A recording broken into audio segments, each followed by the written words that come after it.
Let's see if there's anybody out there. Hello, hello.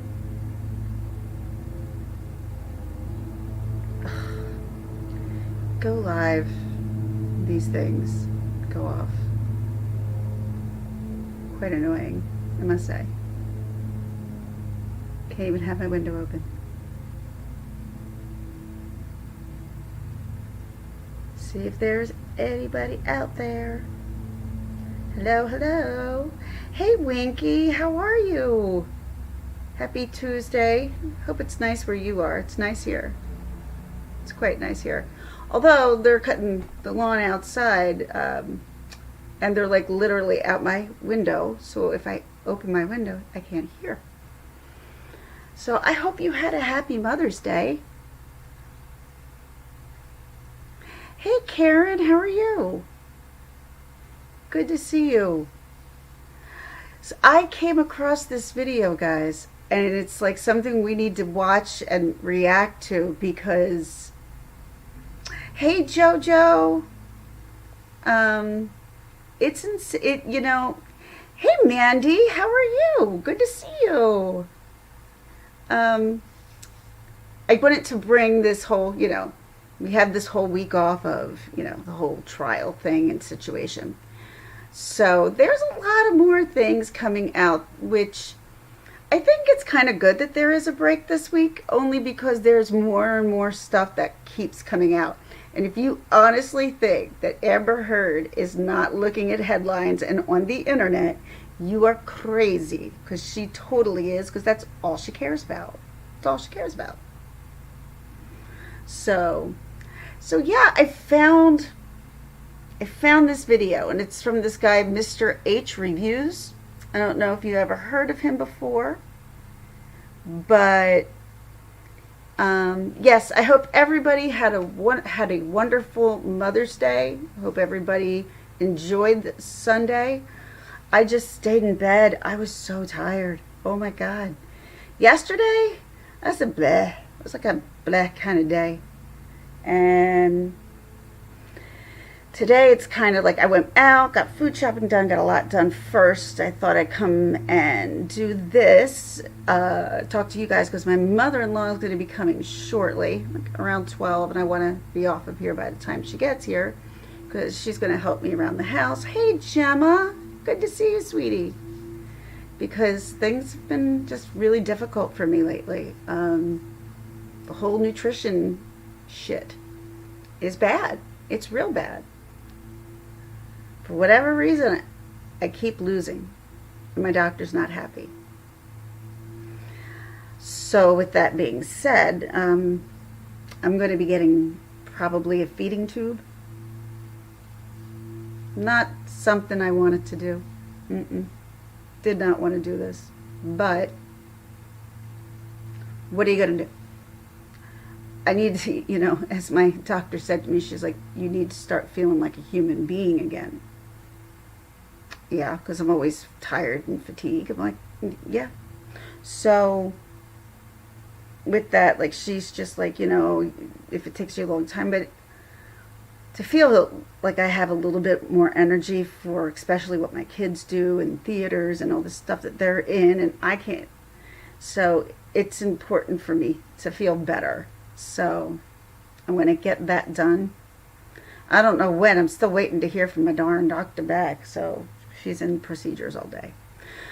So for the reason why you all came here, do we think Amber was using a script? Yes. And Mr. H Reviews came out with this video that I found. This video I thought was very telling. So why don't we watch this together? Let's see what your thoughts are. And here we go. Yeah, all set. See what your thoughts are. I thought this was amazing, honestly, if you wanted to really know. Once again, this came from, let me show you, because I want you to go subscribe to him. He does a lot of good stuff here. He's a pretty big channel. He's Mr. H Reviews. Mr. H Reviews. So this is a really, really good video to show what exactly might be going on here. Let me know if you can hear everything. If you're not, just please, because I'm not even sure.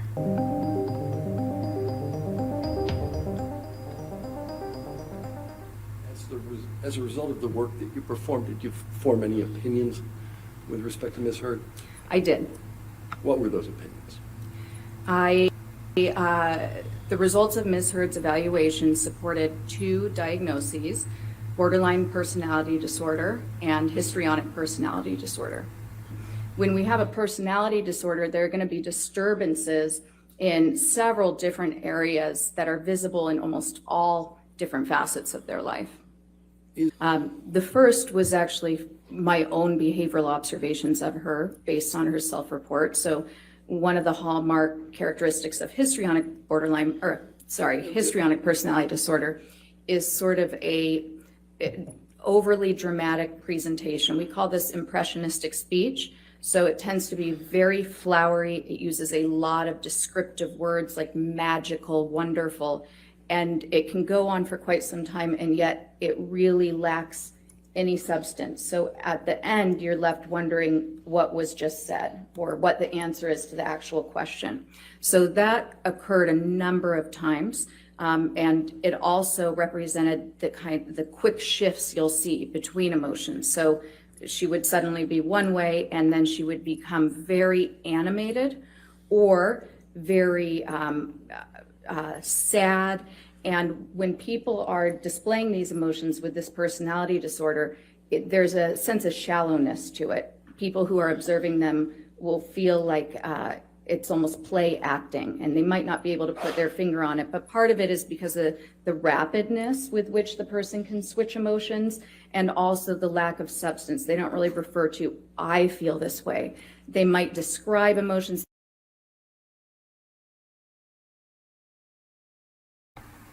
Real quick, just a reminder for some people who don't know, this was testimony from like 2 weeks ago, long before Amber went on. So Amber's listening to this, okay? So mind you, this is like long before Amber takes the stand. So that's all. Just wanted to remind people that.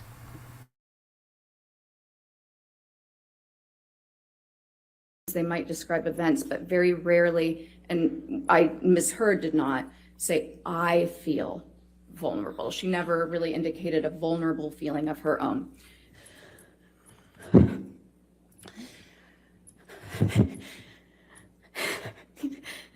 Sorry.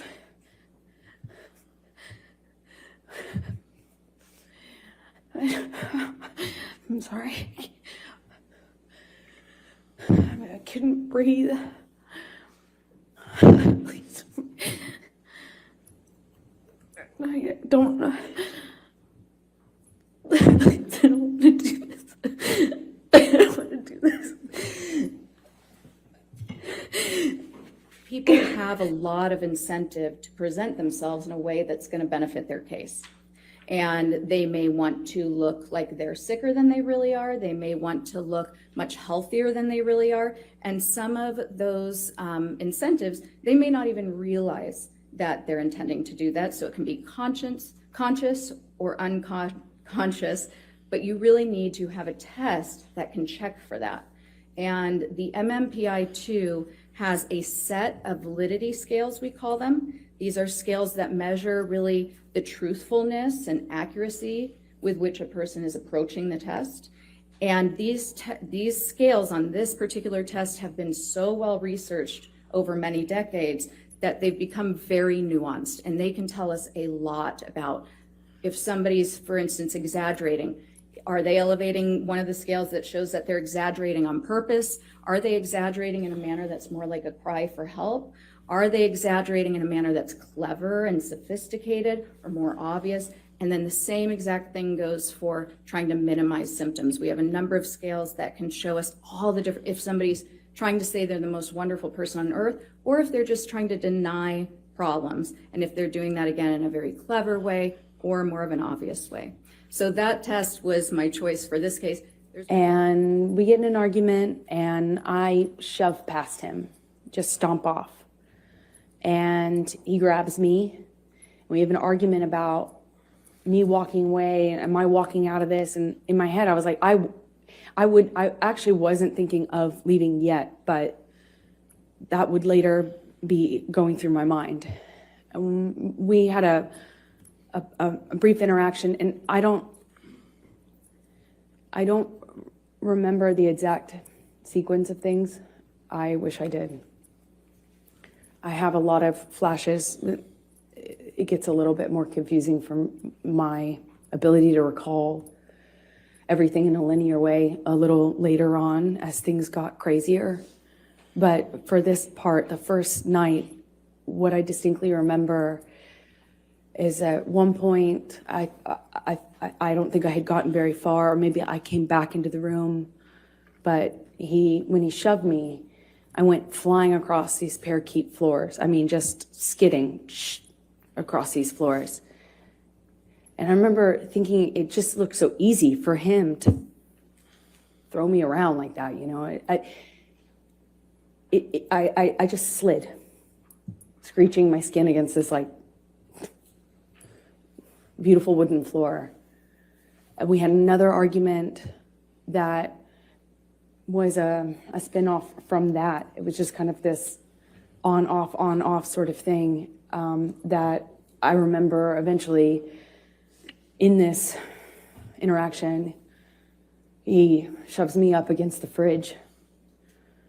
He has me by the throat, and he just was holding me there by my throat. And I wondered if it was the drugs. I wondered if it was him. It hadn't, in my recollection, hadn't been that long. He has me up against the throat. He's kind of bashing me against the wall next to the fridge. We're kind of moving in that area. And at some point, I'm in his face. And I don't know if he had let go of my neck or loosened my grip, but I remember slapping him across the face.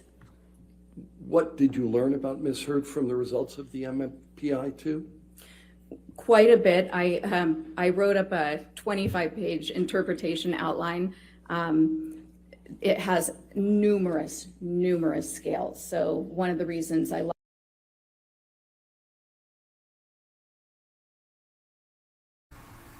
Okay.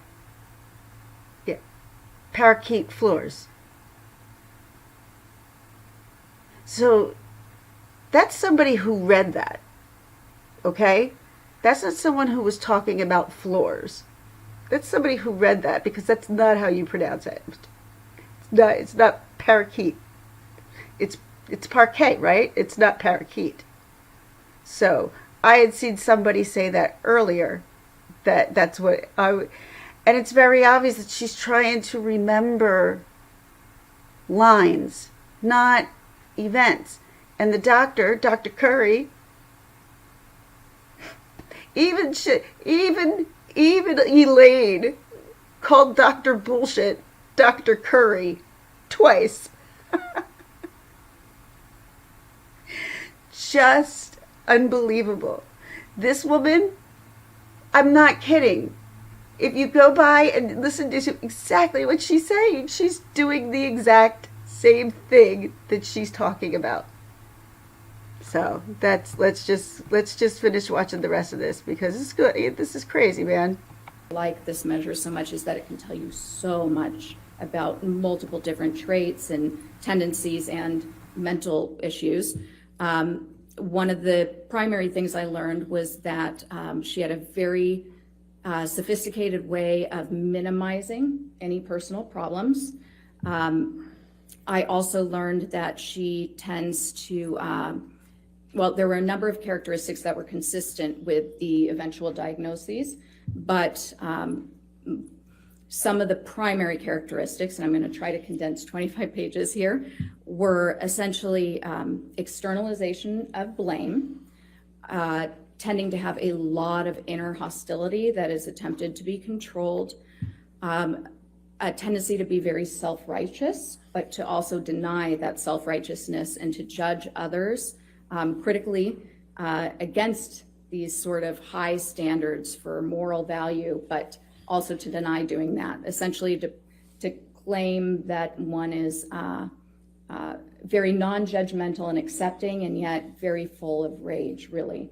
And these aren't facts, but her scores essentially correlated, so they were consistent with other people who obtained these scores who have been shown through many, many, many studies to have these very specific traits. So externalization of blame, a lot of inner anger and hostility, sometimes that anger among these groups with similar scores, these people might have that anger kind of explode out at times. They tend to be very passive aggressive. They may be self-indulgent, very self-centered. They could use manipulation tactics to try to get their needs met, very needy of attention, acceptance, approval.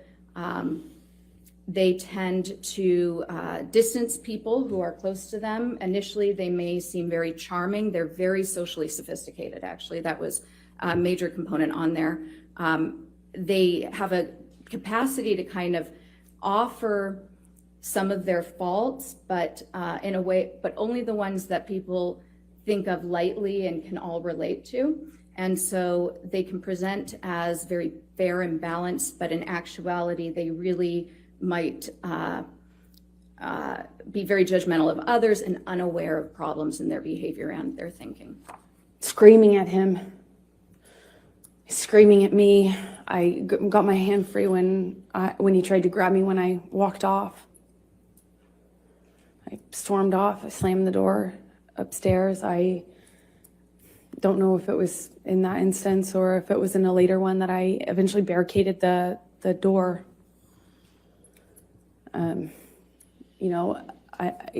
It wouldn't stop him from coming in. He could come in the other doors. There's there's a back door, there's a patio, but at least I'd hear it.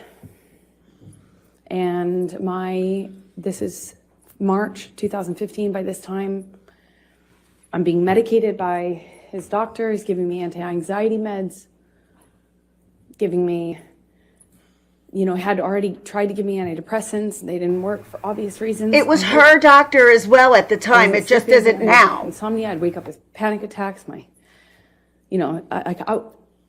I needed to sleep, but my ability to do so was really, really compromised at this point. And I kept thinking that I just wanted to hear him or know if he came in so I could be aware, so I could be ready for what was going to come in with him. And at some point I go back downstairs. I don't really know at what point I gave up and stayed behind my barricaded door, but I managed to go to sleep. I took some sleeping pills. I woke up, and when I came downstairs, he was still up. He confirmed when I asked him that he had not slept. He had not eaten, so I tried to get him to eat. We get in an argument. He was accusing me of Eddie Redmayne. And by this point, he thought I was working with Billy Bob Thornton on the movie I had just shot, but I had already worked with him a year earlier. But he was very upset about him and the gentleman that invited me to a concert in London. My co-star, he was upset about these people, even though I had done that movie a year prior. Who was...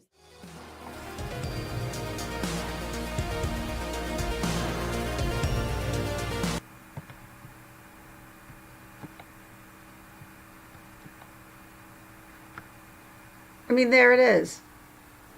There it is. Please go check out Mr. H Reviews. Subscribe. He's got a lot of good stuff. A lot of good stuff. He's a really big channel, actually. The fact of the matter is, has anybody seriously been through trauma? When something extremely traumatic happens to you, there are chunks of a day that you don't remember. I mean, who remembers how they were touched when something this traumatizing is happening? Not that I'm saying that it couldn't, but she recollects crazy shit. She does. She recollects way too much for someone who's going through something so traumatic. I've been through seriously traumatic shit.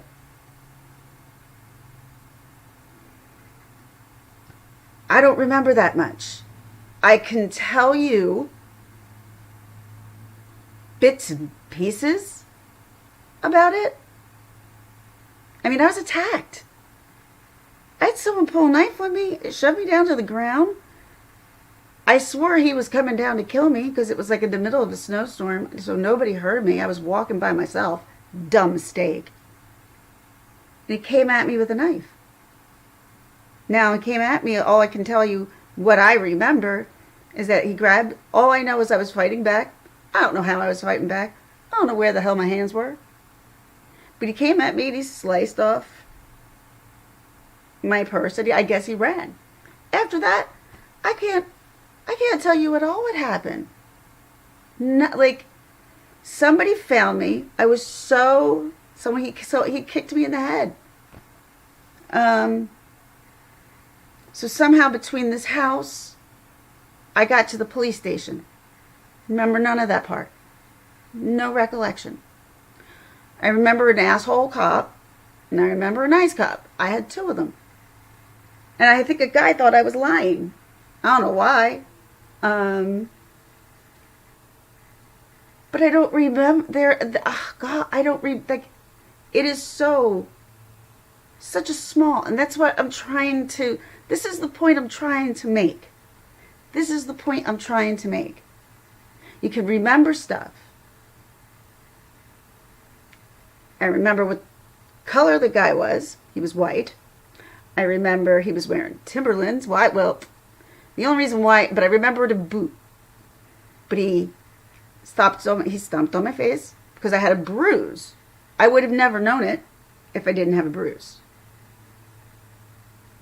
So basically what I'm trying to say is, when things that traumatic happen, in my personal experience, there's a lot you don't remember because your body and brain literally goes into survival mode. It does.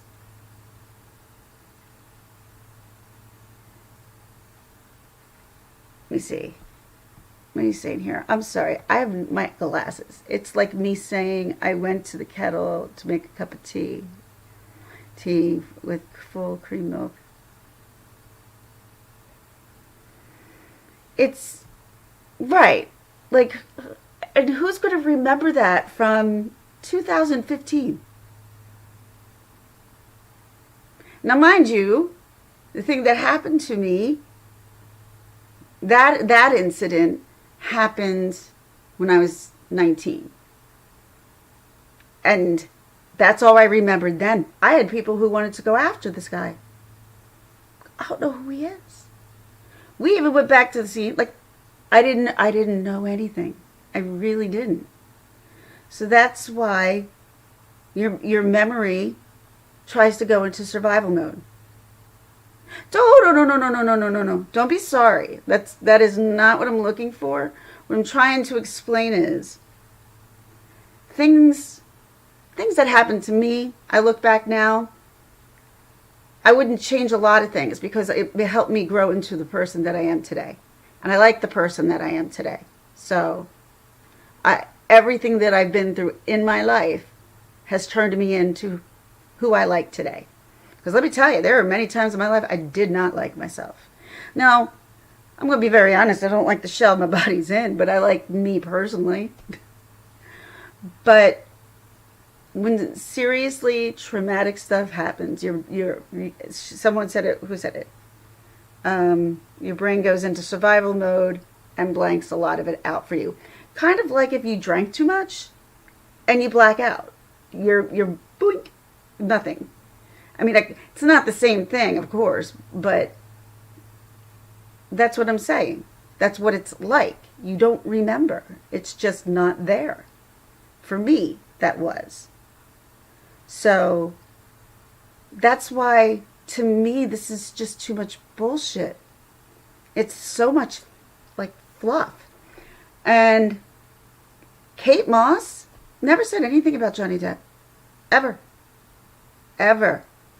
So this should be interesting how cross-examination is going to go.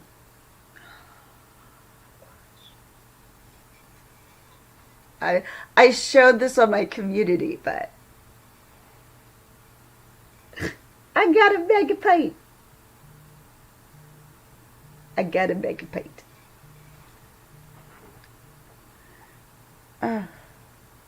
My phone's ringing right now. Hold on one second, guys.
My friend's having a dilemma. I'm like, all right. I'm like, give me like 2 minutes so I could like sign off and stuff. So yeah, that's why you couldn't hear me. My friend called me. She was having an issue, and I'm like, let me get past this. So I'm going to get out of here, because then my mother-in-law is going to be coming very shortly to come help me out with certain things. But hi, Carla, Jonathan, Earthbound Spirit. Thank you guys all. Mandy Hall. Thank you guys all for coming in. I like today. I'm keeping this was a nice, short, and sweet one. That's all this. Yeah, that's all this is going to be. Is nice, short, and sweet. Because I have people who are coming here, and I got people who are calling me, and I have a meeting at 1 o'clock on Zoom with my daughter's school. So I have a lot going on. Yeah, you know, parenting's a lot. I don't know how people have full-time jobs and parent.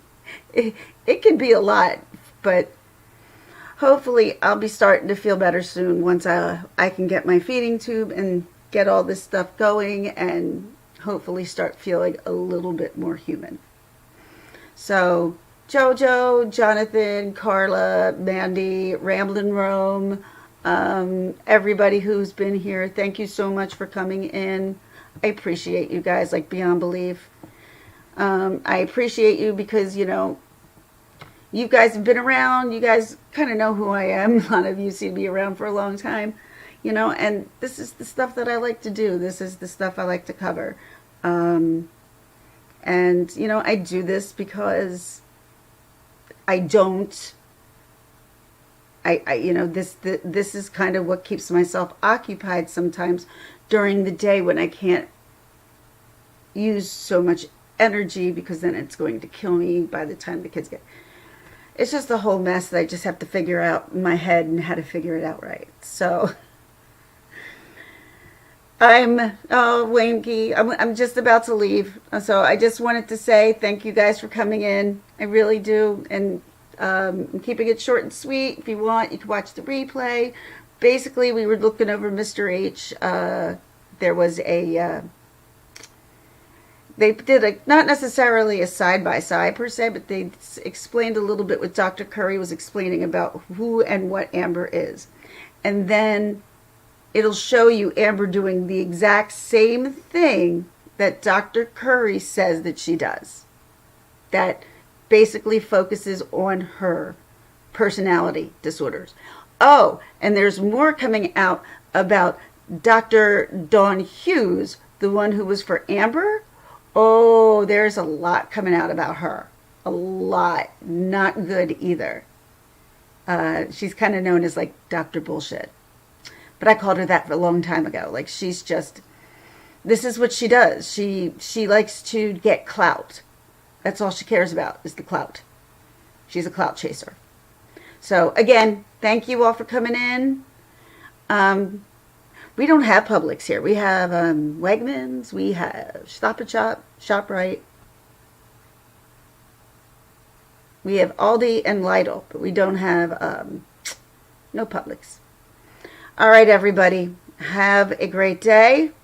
And I will see you guys again real soon. I'm sure if anybody else goes live, we're talking about this, I'll probably see you in there. Thanks, Sabrina, for being here. Much love to you too, sweetie. And Gemma, if you're still around, thank you very much. Bye, guys.